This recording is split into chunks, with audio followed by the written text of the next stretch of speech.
Bonjour chers élèves, souvenez-vous, nous avons vu la dernière fois une idée sur les genres théâtraux. On a vu la tragédie, la comédie, le drame romantique et le théâtre contemporain. Si je vous demande quel est le genre qui vous plaît le plus, certainement vous allez dire celui qui fait rire. Eh bien, cette fois-ci, nous allons voir la comédie. La comédie, pas n'importe quelle comédie, mais une comédie ballet. Et qui dit ballet, dit comédie accompagnée de musique et de danse. Certainement, vous savez de quoi je parle. Sur le manuel, à la page 139, vous allez découvrir deux documents. Observez bien le premier document qui nous intéresse le plus. Le document concernant le bourgeois gentilhomme, l'œuvre que nous allons travailler. Bien sûr, on ne va pas commencer par l'œuvre, mais on va commencer par le paratexte. Et qui dit le paratexte, dit la couverture. Alors, qu'est-ce que c'est qu'une couverture? La couverture, c'est le premier contact qu'a le lecteur avec l'ouvrage.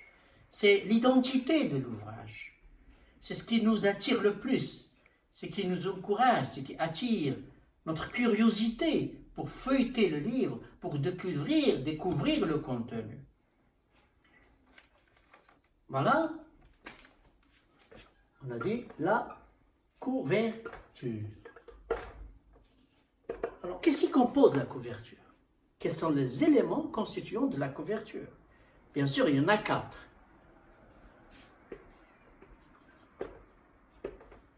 La première de couverture, la 4e de couverture, le dos et la tranche. Alors si l'on commence par la première de couverture. Qu'est-ce que la première de couverture? C'est la première page que nous observons, celle-ci. Alors, quels sont les constituants de la couverture? Pour toute œuvre, la couverture se constitue encore de plusieurs éléments. Les plus importants, 3. Alors, tout d'abord, le nom de l'auteur, le titre de l'œuvre, l'illustration et finalement les indications concernant la maison d'édition. Bien sûr, il y a des premières où l'on trouve aussi le sous-titre, pas seulement le titre. On trouve aussi une mention du genre de l'œuvre. On peut trouver par exemple roman, théâtre, etc., etc. Mais là, dans notre œuvre, les 4 éléments qui figurent sur la première de couverture. Alors prenons élément par élément. Le nom de l'auteur. Alors là, je vous réfère à la page 138, où vous allez trouver des renseignements sur la biographie de l'auteur qui est Jean-Baptiste Poquelin Molière.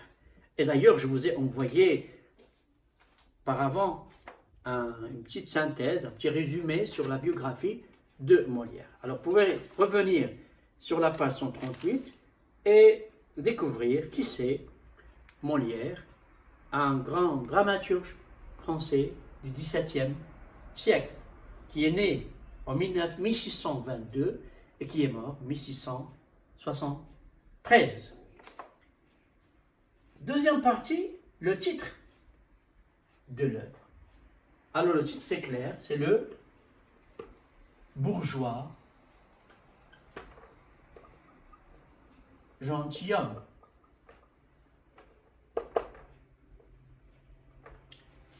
Troisièmement, l'illustration. Et qu'est-ce qu'on veut dire par l'illustration? C'est l'image qui accompagne ou bien qui embellit, c'est le côté esthétique de l'œuvre. C'est l'image qui attire le plus l'attention du prochain lecteur.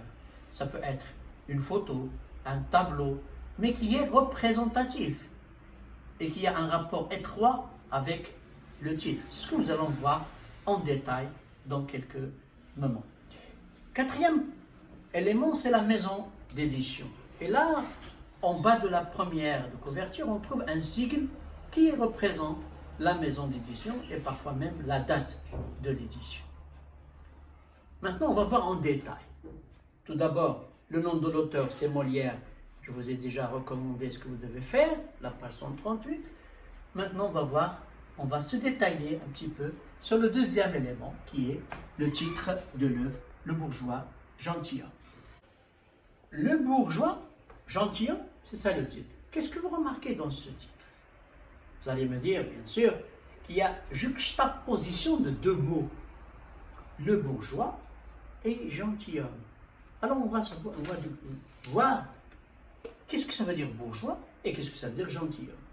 Si l'on revient à l'époque de l'œuvre, c'est-à-dire 1670, c'est-à-dire le XVIIe siècle. À cette époque-là, la société se composait de trois souches. Les nobles, le clergé et les roturiers.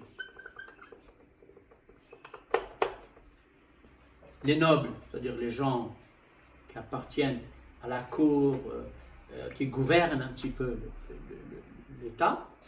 Le clergé représente l'Église, tout ce qui est religieux, et les roturiers, ou ce qu'on appelle aussi le tiers-État. Le tiers-État, c'est-à-dire le peuple, tout le peuple. Alors, lorsqu'on dit le mot bourgeois, le bourgeois, il appartient à la troisième catégorie. Mais gentilhomme appartient à la première catégorie. Alors, qu'est-ce que vous remarquez dans cette juxtaposition? On a juxtaposé deux mots, est-ce qu'ils ont le même sens? Bien sûr que non. C'est le contraire. Donc on peut dire qu'il s'agit de quelle figure de style? Lorsqu'on rassemble deux mots opposés dans une seule expression, c'est ce qu'on appelle l'oxymore. Donc c'est un titre à oxymore. Alors, qu'est-ce qui justifie cet oxymore? Le bourgeois avec gentilhomme. Alors, quelles sont les caractéristiques d'un bourgeois? Tout d'abord, un bourgeois, il est un homme de la souche des roturiers, d'accord? C'est-à-dire du peuple, mais cela n'empêche qu'il est riche, même très riche. Alors que le gentilhomme est un noble. Et quand on dit noble, on dit les bonnes manières.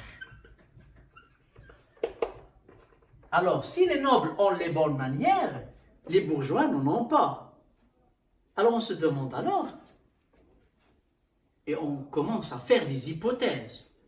Le bourgeois qui voudrait devenir gentilhomme, comment va-t-il faire pour devenir au moins apparaître comme un gentilhomme? Donc on peut avoir ici une relation entre l'être et le paraître. Autrement dit, le bourgeois, un homme riche, d'accord, mais qui voudrait paraître comme gentilhomme. Alors on se pose encore d'autres hypothèses, ou bien d'autres interrogations. Comment va-t-il faire? Comment va-t-il procéder pour apparaître comme gentilhomme? Et pour trouver des réponses à cela, il faut bien sûr lire la pièce de théâtre, Le bourgeois gentilhomme. Alors, l'idée c'est quoi? C'est que un bourgeois riche, voudrait soit devenir gentilhomme, soit paraître comme un gentilhomme, et on se demande comment va-t-il le faire?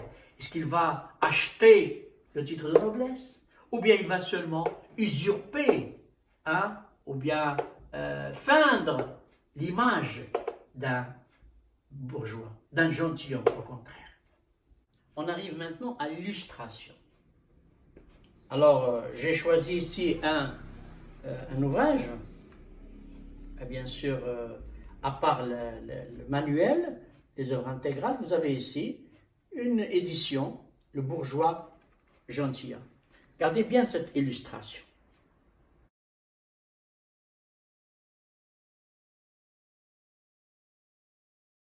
Nous avons ici deux personnages, mais le personnage le plus important, c'est l'homme, puisqu'on doit toujours mettre l'illustration en rapport avec le titre, le bourgeois.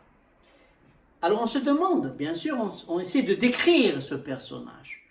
Décrire, bien sûr, l'habillement. Pardon. L'habillement, c'est-à-dire les vêtements, le côté vestimentaire.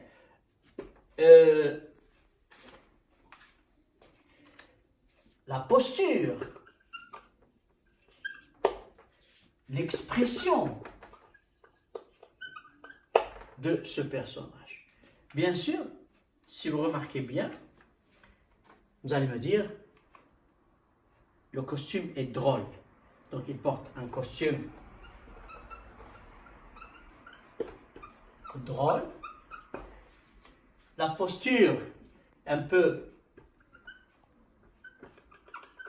comique. Et l'expression, pourquoi pas,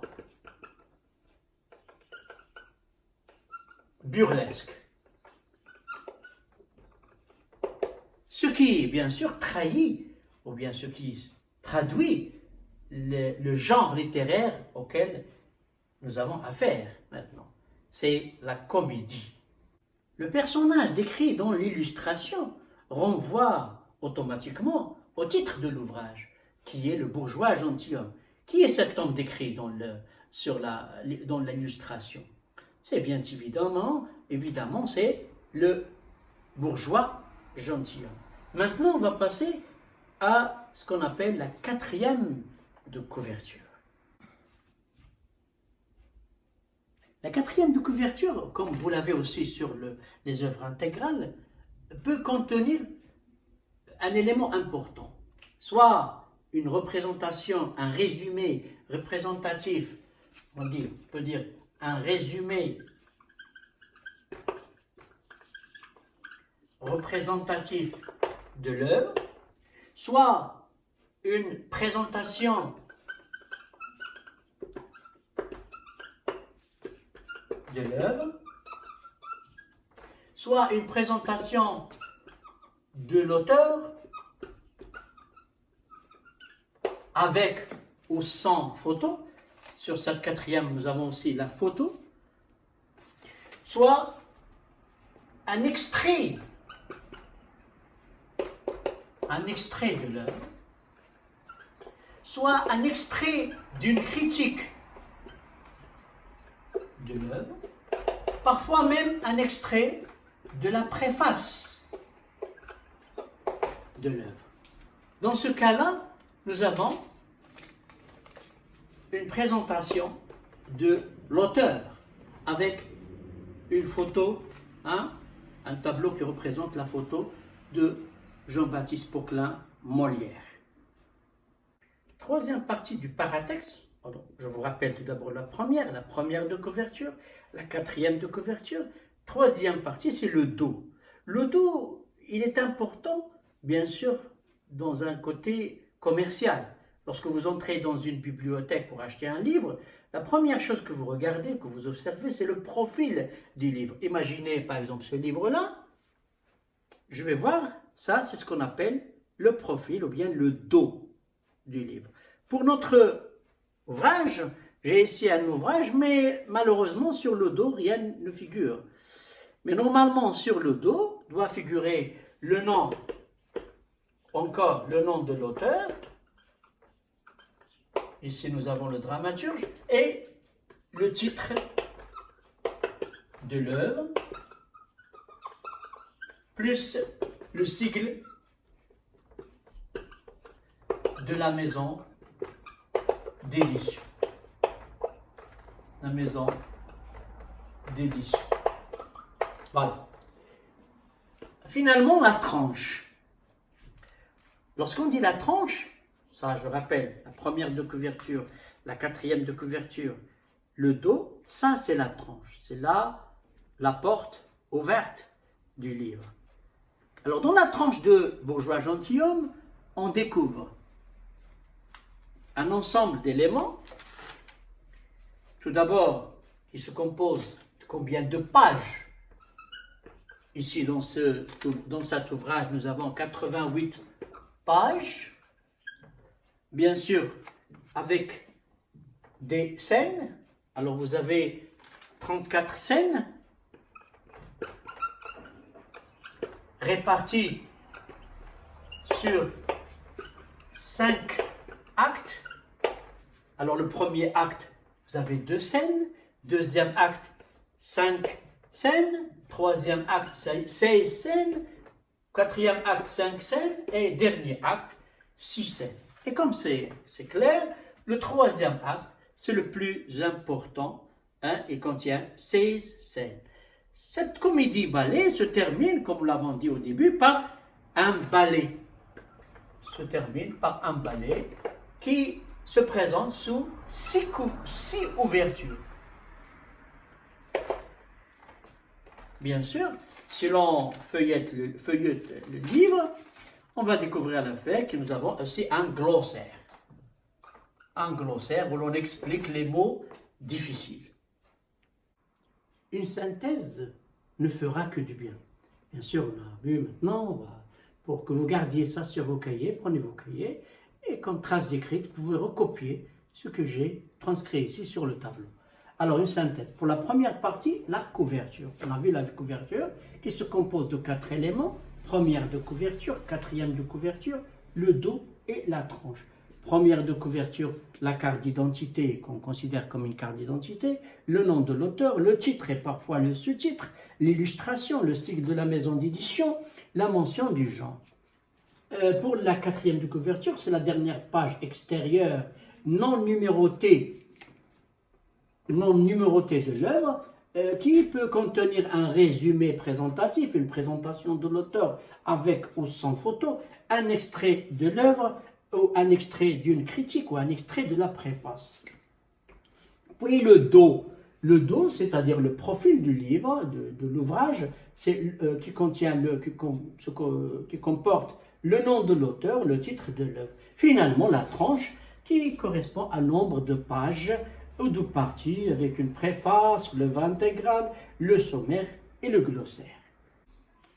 Deuxièmement, le paratexte de l'œuvre Le bourgeois gentilhomme de 1770 de Jean-Baptiste Poquelin Molière. Comme synthèse, le bourgeois est un personnage d'apparence ridicule et burlesque qui cherche à paraître gentilhomme tout en imitant, en singeant les bonnes manières de la noblesse. Alors, comme ça, on a approché l'œuvre dans l'espoir de l'étudier, scène par scène, pourquoi pas. Alors là, chers élèves, je vous invite à lire la première scène, ce qu'on appelle la scène d'exposition, et on se verra la prochaine fois pour l'étudier d'une manière encore détaillée. Merci pour votre attention et à la prochaine.